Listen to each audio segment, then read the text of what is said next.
So let's just finish, before we finish this discussion, move on to ER-positive disease. Just talk briefly again about where people think T-DM1 is going to be used. I mean, I love the Catherine study. I think it's a great trial. You know, that is people with residual disease in the neoadjuvant setting get T-DM1 or just trastuzumab. But I think that, where do you think it's going to end up? Sarah, we'll start with you. Where do you think it's going to end up? I think, as Terry mentioned earlier, it's going to depend on what we're doing in the early setting. And so if the neoadjuvant and adjuvant studies of T-DM1 show a substantial improvement in combination with pertuzumab, we may be using these therapies early on and not using them so much in the metastatic setting. In the next 5 years or so, if Marianne is positive, meaning favoring one of the T-DM1 arms, then I would imagine that a lot of our patients are going to be pertuzumab pretreated and will be using T-DM1 in the first-line setting. Dee, what do you think? Certainly, especially after surgery when we do have residual disease. I think if the study is positive, T-DM1 would be very valuable in that adjuvant setting. Yeah. Do you think it would be using T-DM1 neoadjuvantly? Terry, next 5 or 10 Well, that's a question that I think the Christine trial is addressing. And at the end of the day, it's possible that T-DM1 will graduate to the very early setting because it may be very effective with less toxicity. And at some point, you have to think about that. And the FDA sort of hasn't talked a little bit about that in terms of approving new drugs. They say, well, you have to beat PCR by a certain margin before you get approved. But what if you tie PCR, but you tie with such a great toxicity profile? Why would I want to take that drug?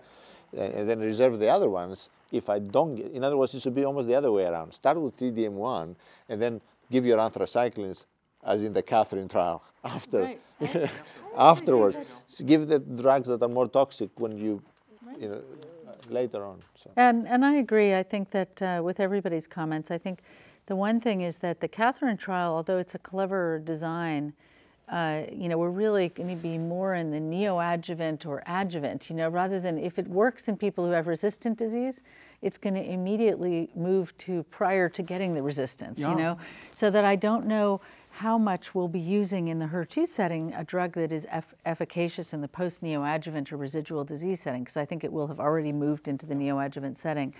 I'm interested, you know, we have the small HER2 trial, the ATTEMPT trial, which I think is a, you know, an interesting trial looking at T-DM1 every 3 weeks for a year in small HER2 positive tumors. And then in the elderly, the same group at Dana-Farber is looking at T-DM1 adjuvant type approach because it's so well tolerated in older women.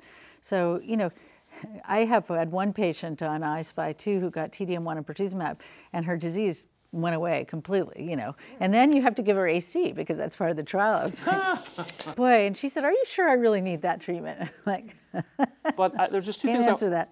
Yeah, there are two things I want to say based on this. I mean, I think the first thing is that, you know, the precursor to ATTEMPT, which I forgot the name of it, was a trial where people APT, where people got trastuzumab, paclitaxel for 12 weeks, followed by like I think 15 to finish a year of Q3 week trastuzumab. And everybody looked at that data that was presented. I think it was presented at this year's San Antonio. San Antonio. You know, with a 3-year disease-free survival of like 98% or something.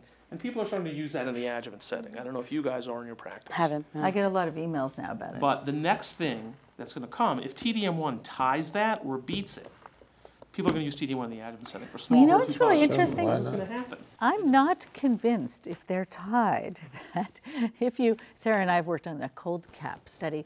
If you were to use cold caps for 12 weeks with paclitaxel and then you're done and you come in and get, trastuzumab has less side effects than T-DM1. So you could come in on Saturday and get trastuzumab every 3 weeks to finish a year.